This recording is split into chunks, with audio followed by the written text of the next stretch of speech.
everyone! Today I'm going to go over what you need to bring with you to the N400 application interview.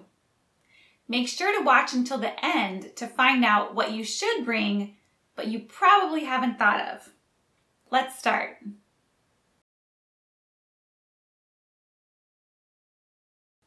First, because of COVID-19, procedures are in place in the USCIS offices to prevent the spread of the coronavirus.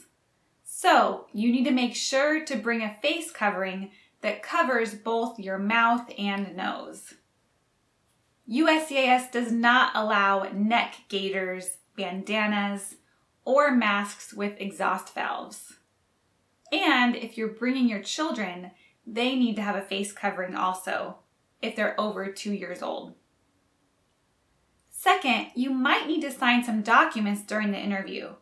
Most of these will be conducted on a tablet. However, from time to time, they will request you to sign on paper using a pen. USCIS encourages you to bring your own black or blue ink pen.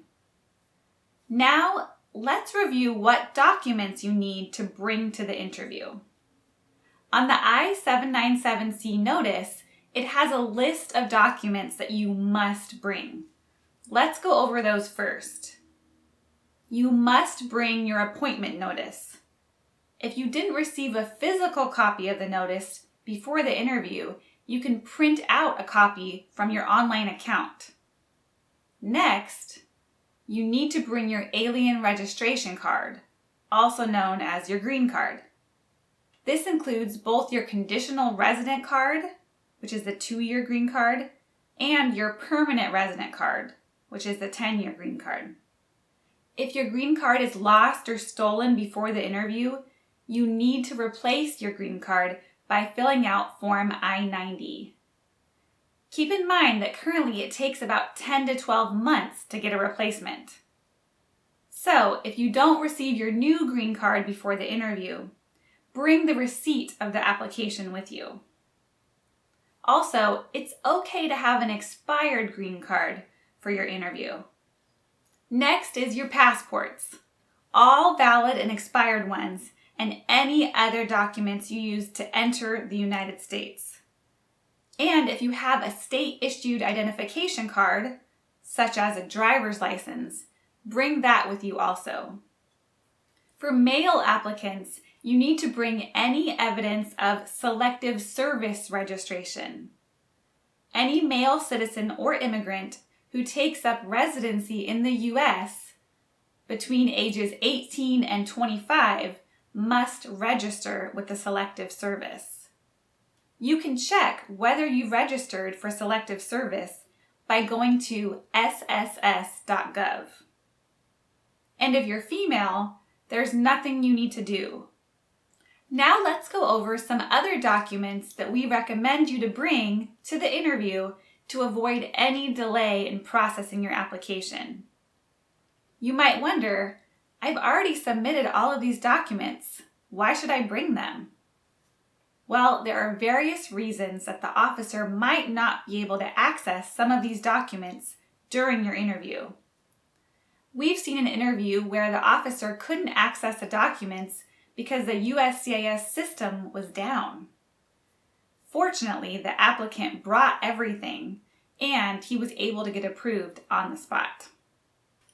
The officer also wants to confirm what you submitted are legitimate documents, so make sure to bring the originals with you. And if any of the documents are in a foreign language, you need to translate them into English and get it certified. So here's what you should bring. For everyone, bring your tax transcripts for the past 3 or 5 years, depending on your eligibility. You can request these for free from the IRS at irs.gov. If you owe any taxes, make sure to bring the IRS payment plan and proof of payments to show that your account is current. If you have any traffic tickets, it doesn't matter how long ago, bring the tickets and payment receipts. We went into a little bit more detail in this video if you have more questions. Now, let's go over some specific cases that might not apply to everyone.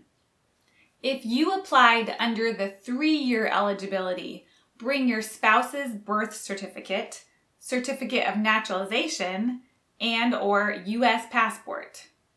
You should also bring proof of joint accounts, such as health insurance, life insurance, joint bank accounts, a house deed, or rental agreements. If you got your green card through marriage and you were applying under the 5-year eligibility, you should still bring all of these documents related to your marriage. Unless you are single and have never been married, bring evidence of your current marital status, such as your marriage certificate, divorce or annulment decree, or the death certificate of a former spouse. If your spouse was previously married, bring evidence that your spouse's prior marriage was terminated. If you are divorced, bring the divorce decree. And if you pay alimony or child support, bring proof of those payments. If you've changed your name, bring evidence of the name change, such as a copy of the marriage documents. If you have any children, bring their birth certificates. This includes all of your biological children, adopted children, deceased children, and stepchildren, regardless of how old they are or whether they live with you or not. If you have been arrested or detained by the police at any time, bring original or certified copies of court dispositions. And if you applied as a member of the United States Armed Forces, you need to bring your discharge certificate or form DD-214.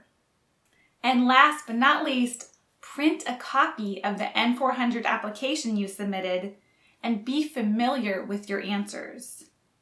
Review and note any errors or changes you've made after submission. This can include questions you've answered incorrectly, change of address, change of jobs, change of marital status, newborn babies, new traffic tickets, new trips abroad, and more. Bring all of the supporting documents of these changes and notify the officer during the interview. And one more thing. A lot of the offices are offering a same-day oath ceremony, so wear something nice and bring a certificate holder to capture this special moment. We found a nice certificate holder and we'll put a link in the description.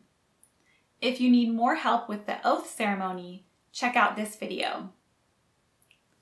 Alright, I hope this video helps you to be fully prepared for your naturalization interview. Good luck, and I'll see you next time. Bye!